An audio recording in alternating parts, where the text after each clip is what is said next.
Welcome to the debate. Today we are looking at the death of the romanticized football scout. You know the image, right? Oh, absolutely. The grizzled veteran in the stands, rain pouring down, clutching a damp notebook. Exactly. Observing a match because they supposedly have this, innate eye for the game. Historically, understanding elite football has been framed as this almost mystical gift. Right, like it's an art form you're born with? Yeah, but step into the modern tactical room of a Champions League or World Cup squad today, and, well, that damp notebook is entirely obsolete. We are now navigating a landscape governed by machine learning, predictive modeling, and intelligent optical arrays. Systems that track literally every millimeter of movement on the pitch. Which is just, it is the absolute definition of a paradigm clash. You have this incredibly human, highly emotional sport running headfirst into cold, hard computation. Exactly, and that is our central focus today. We're examining the profound integration of artificial intelligence in elite football, specifically looking at it from the perspective of professional coaches and scouts. Right, asking the big question. The big question. Is artificial intelligence completely revolutionizing the core methodology of coaching and talent identification, like transforming it into an objective science, or is it merely a sophisticated supplementary tool that fundamentally just cannot replicate the human characteristics that drive the sport? Right. And I take the position that AI represents a true paradigm shift. It is fundamentally redefining how football is understood, effectively transforming strategy and scouting from, subjective guesswork into rigorous data-driven science. And I argue that while AI undeniably optimizes the physical and, the tactical margins of the game, the true essence of coaching and scouting relies on unquantifiable human traits. Creativity, improvisation, psychological resilience. The intangibles. Exactly, the intangibles. These are the elements that ultimately win championships, and they are largely immune to algorithmic calculation. Well, let's break down the foundational concepts here, especially for any sports students tuning in, because the shift in how we analyze the game is staggering. We are no longer talking about a coach sitting in a dark room manually rewinding game tape. Thankfully, right?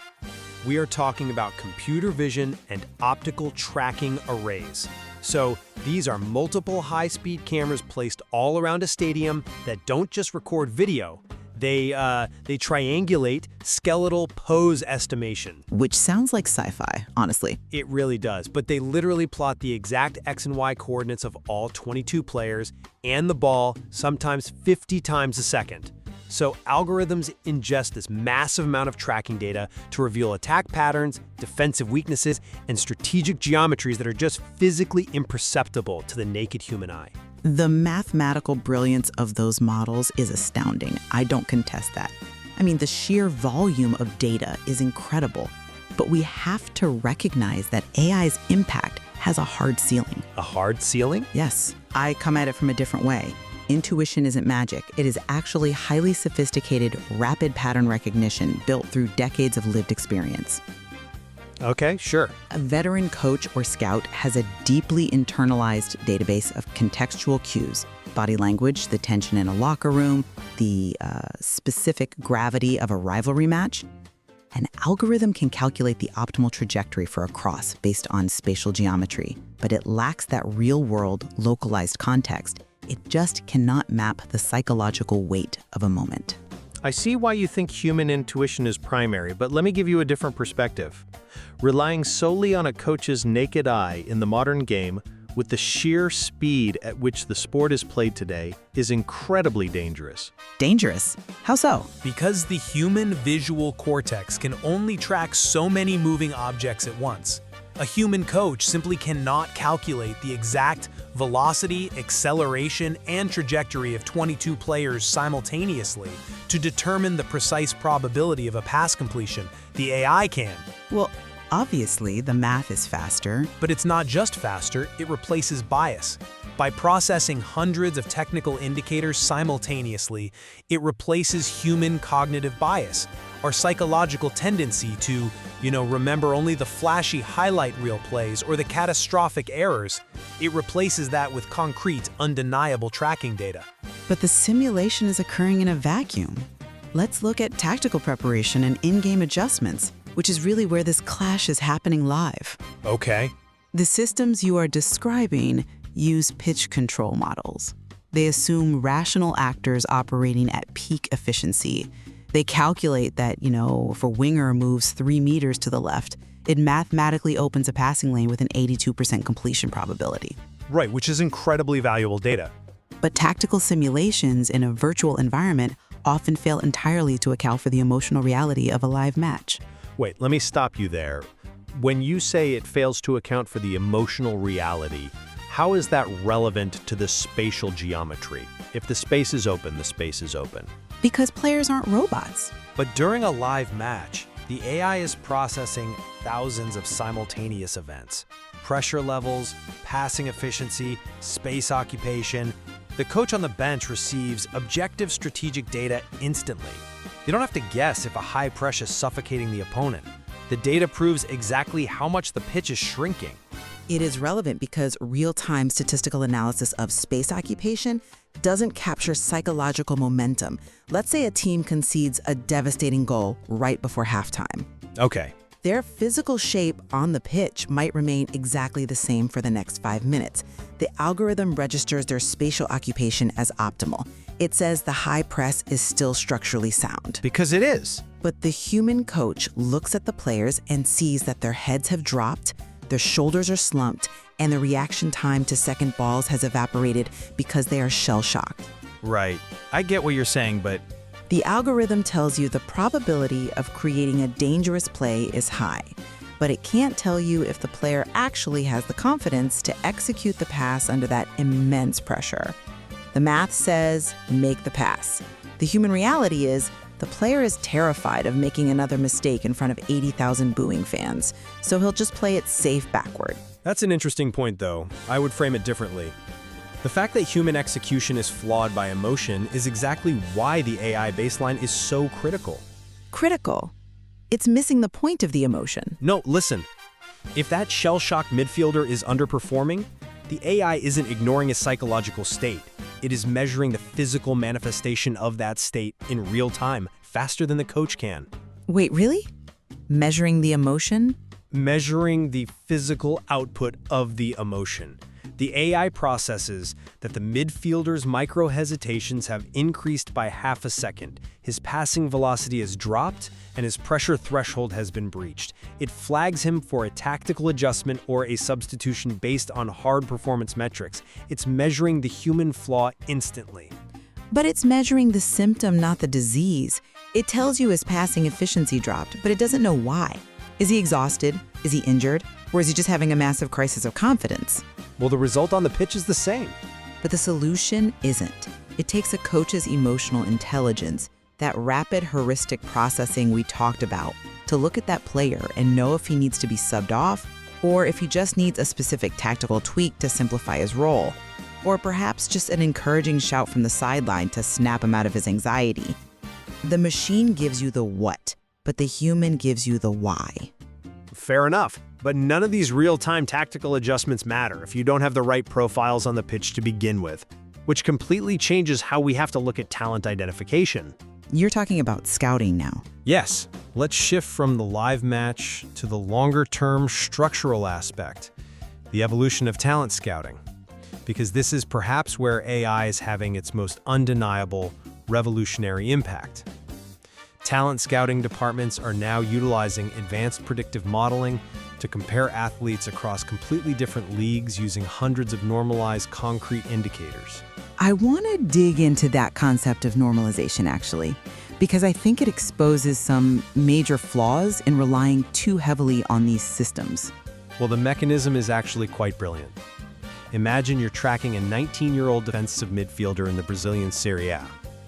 The game pace there might be statistically slower than in Europe, but the technical density is incredibly high.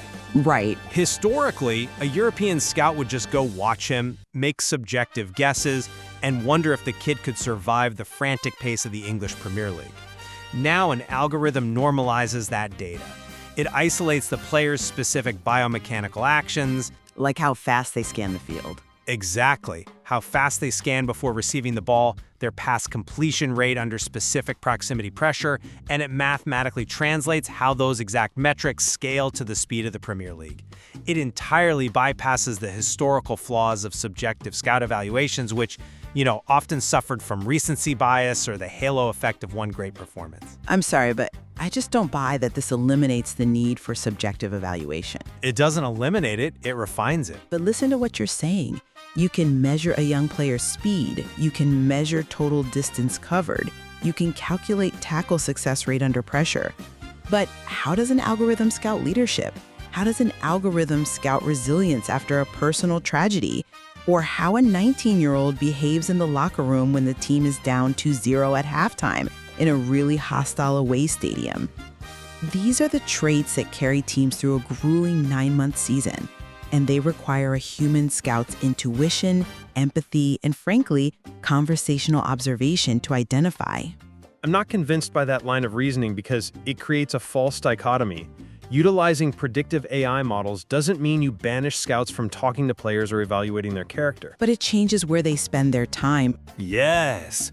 What it means is that you don't waste your scouts' time looking at players who physically and technically cannot survive at the elite level. Scouting with the naked eye is like trying to review a book by reading only the first and last chapters. You miss all the nuance in between. Okay, that's a bit harsh on traditional scouts. But think about the scale. AI reads every single letter, space, and punctuation mark across 10,000 books simultaneously. It acts as an objective filtering mechanism. The algorithm says, out of these 10,000 players globally, here are the 50 whose physical, spatial, and technical metrics seamlessly translate to our specific tactical system. And then the scout takes over. Then you send your human scout to evaluate their locker room presence. It's not replacing the human, it's rescuing the human from their own cognitive limitations. But the profound danger lies in what gets filtered out during that first pass. When you aggressively prioritize concrete, measurable indicators, you implicitly devalue what cannot be measured. I disagree with that. Think about some of the greatest, most unorthodox playmakers in the history of the sport. Many of them were not the fastest, they didn't cover the most total distance, and their raw physical metrics in a youth academy might have been completely average or even subpar. Sure, but the game was different then. But their genius was in their improvisation. It was in their spatial manipulation and their unorthodox creativity. If an AI model is strictly filtering based on a rigid set of normalized physical and technical metrics, you risk standardizing the talent pool. You risk engineering a highly efficient robotic style of football while filtering out the generational, unorthodox geniuses just because their data profile didn't fit the predictive model's parameters. I have to push back strongly on the idea that AI filters out spatial awareness or genius. In fact, the most advanced metrics do exactly the opposite. How so? Let's look at how elite clubs actually use data today. They aren't just looking at who runs the fastest. Intelligence systems map exactly how players manipulate space. They calculate what's called off-ball value. Right, the off-ball metrics. Yeah. They measure how a player pulls two defenders out of position with a subtle run entirely without touching the ball. Think about the way certain legendary forwards literally walk around the pitch for the first 10 minutes of a match, just scanning the geometry of the defense. Which is brilliant to watch. It is, but traditional, old-school scouts often criticize that lack of running. They thought the player was lazy. The AI, however, sees the entire pitch and measures the immense value of that spatial intelligence. It actually quantifies the genius you're talking about. That's a compelling argument, I'll admit. But have you considered that reducing genius to off-ball value metrics still fundamentally changes the culture of development? In what way? Well, if youth academies know that top-tier clubs are buying players based on these specific algorithmic profiles, they will train kids to optimize those specific metrics rather than fostering free-flowing organic creativity. But optimizing those metrics means optimizing spatial intelligence, which benefits the game. And once you find that highly intelligent outlier, the next massive hurdle is actually keeping them on the pitch, which brings us to a crucial dimension of this AI integration: physical preparation and player welfare. Because the data isn't just about tactical geometry or scouting filters, it's profoundly physiological. And this is an area where I will readily acknowledge the undeniable power of the technology. The strides in injury prevention and biomechanical analysis are, quite frankly, vital. It goes so far beyond basic injury prevention, too. Let's explain the mechanism of how this is working for the practitioners. We have these intelligent optical arrays tracking every athlete's movement, yes, but this data feeds into complex physiological models. Right, tracking the microaccelerations. Exactly. Microaccelerations, the specific deceleration forces on the knee and ankle joints, and most importantly, asymmetrical running patterns. If a player is compensating for a minor, imperceptible strain in their left hamstring, their gait changes by a fraction of a degree. Something no human could see in real time. Never. But the AI identifies that asymmetry instantly. It allows physical trainers to objectively identify the onset of muscular fatigue well before it turns into a catastrophic tear. It allows coaches to precisely balance rest periods and load management, preserving key players for the decisive moments of a season. It takes the subjective guesswork out of human physiology. The physiological tracking is brilliant, yes, but you are assuming the application of that data happens in a sterile environment. Balancing rest periods and adjusting training loads isn't just a medical decision, it's a profoundly psychological one. How so? If they're hurt, they're hurt. Let's construct a scenario. We are at the quarterfinal stage of the Champions League. Your AI physiological dashboard flashes red and indicates your star striker has a 75% probability of a hamstring tear if he plays the next match because his deceleration capacity has dropped. Okay, so you bench him. The data says rest him. But a coach must also manage that player's massive ego, their personal rhythm, and the entire team's dynamic. If you bench your captain and talisman in a knockout match based on an algorithm's probability score, it might send a wave of panic through your own dressing room, not to mention giving a massive psychological boost to your opponent. But relying on ego or locker room vibes over objective medical probability is exactly how career-altering injuries happen. I wouldn't call it locker room vibes. It is, though. A professional athlete's desire to play will almost always override their honest assessment of their own body. If a player says, "I feel fine, coach," but the tracking data shows his gait is asymmetrical and his top speed has dropped by 15%, the coach needs that objective data to protect the player from themselves. The AI isn't ignoring the psychological dynamic, it is providing the hard, undeniable physiological reality that must anchor any psychological decision. The problem is the power dynamic the data creates. The algorithm's output is often presented to the coaching staff as an absolute truth, which subtly strips the human coach of their agency. I don't think it strips them of agency, it informs them. But think about the pressure. If a coach overrides the AI's recommendation based on their read of the dressing room, and the player does happen to get injured, the coach is professionally vilified for ignoring the data. So what happens? Coaches begin managing to the algorithm rather than managing the human beings. They become inherently risk-averse. Being averse to a hamstring tear is a good thing. Yes, but they stop trusting their hard-earned intuition about when a player can safely push through the physical and mental barriers. Historically, the ability to transcend physiological limits is where some of the most legendary performances in sports history have come from. I certainly wouldn't call a preventable, months-long hamstring tear heroic. I would call it a failure of load management. What AI provides is not a strict mandate, but a comprehensive mapping of risk. A map isn't the whole picture, though. But it allows coaches to take calculated risks rather than blind ones. If you choose to play that star striker because his psychological presence is absolutely necessary, you do so knowing exactly the physiological toll it will take. You can then use the AI to adjust your tactical formation, right? Like perhaps dropping your defensive block 10 yards deeper to specifically minimize his defensive running load. The AI allows you to compensate tactically for the physical deficit it identified. It is an intricate web of objective data supporting human decision-making. And I maintain that while it is an incredibly powerful tool for mapping those physical deficits and spatial geometries, it simply cannot map the willpower of an athlete deciding to completely empty the tank because they are representing their hometown. The algorithm provides a stunningly detailed map of the pitch, But as they say, the map is not the territory. Well, as we draw these threads together, my position remains firm. AI fundamentally expands our ability to understand the sport in profound depth. By processing massive amounts of tracking data, physiological markers, and real-time spatial statistics, it offers unprecedented, objective precision in scouting, tactical simulation, and physical preparation.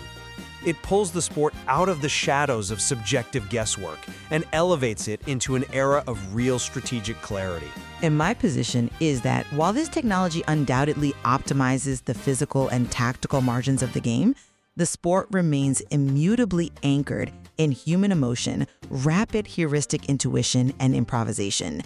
AI is a remarkable assistant, I'll admit, but the essence of the game, the psychological resilience and create a spark that actually wins a championship, that cannot be engineered by an algorithm. Yet, I think we both find convergence in the idea that tradition and innovation are not mutually exclusive in elite football. The source material emphasizes this brilliantly. The integration of artificial intelligence does not diminish the inherent magic of the sport. Rather, it creates a new paradigm where computational rigor and human emotion share the very same pitch. The analytical perfection of the machine combined with the creative genius of the athlete. Agreed. It is ultimately about harmony, not replacement. The technology elevates the baseline so that the human elements, the brilliant improvisation, the intuitive leadership under pressure, can shine even brighter. It is a partnership between human talent and algorithmic insight. And that is the true value of examining sports technology through multiple lenses. We can deeply appreciate the extraordinary objective power of predictive models and optical tracking, while still fiercely protecting the subjective beauty of human talent. There's so much more to explore regarding how these tools will shape the next generation of athletes, and how they will continue to redefine the very nature of coaching. We leave it to you, the listener, to form your own conclusion on where the balance truly lies. But the next time you picture that romanticized scout sitting in the rain with a damp notebook, ask yourself, what are they actually seeing? And more importantly, what are they missing in the dark? Until next time, keep watching the pitch.